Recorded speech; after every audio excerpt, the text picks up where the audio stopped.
एक छोटे से गांव में एक बच्चा था जिसका नाम हैरी था। हैरी बहुत ही उत्साही और सोचने समझने वाला बच्चा था। उसके पास एक पुरानी किताब थी जिसमें एक खास ताकत छुपी थी। कहानी के अनुसार जब कोई व्यक्ति इस किताब की कहानी सुनेगा तो उसके जीवन में कुछ जादुई होगा। हैरी ने किताब की कहानी सुनने का निर्णय किया और शुरू किया।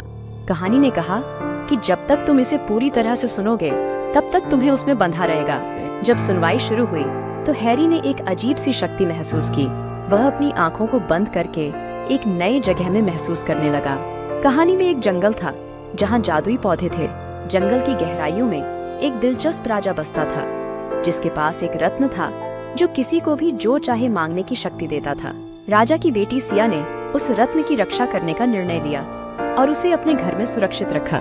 एक दिन एक दुष्ट योद्धा जंगल में पहुंचा और उसने राजा से रत्न की मांग की। राजा ने इसे नकारात्मकता के साथ जवाब दिया, लेकिन योद्धा ने उसकी बेटी सिया को अपहरण कर लिया। राजा ने योद्धा से रत्न की बदले में अपनी बेटी मांगने की इच्छा जताई, लेकिन योद्धा ने मुस्कुराकर इसे मना कर दिया।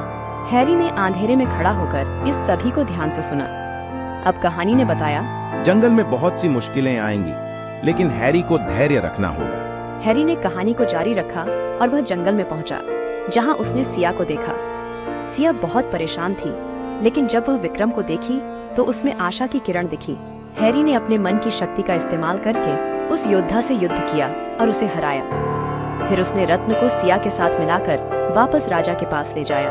राजा ने हैरी को बहुत धन्यवाद दिया और रत्न को सिया के साथ रखने का निर्णय लिया। सिया और हैरी ने जंगल में एक नया राज्य स्थापित किया जहां सभी खुश रहते थे। इस कहानी से हमें यह सीखने को मिलता है कि सही समय पर सही चीज करना हमेशा हमें सफलता की ऊंचाइयों तक पहुंचा सकता है। हर किसी के पास कुछ ना कुछ जादुई होता है। शायद आपकी भी जिंदगी में कुछ जादुई हो जाए।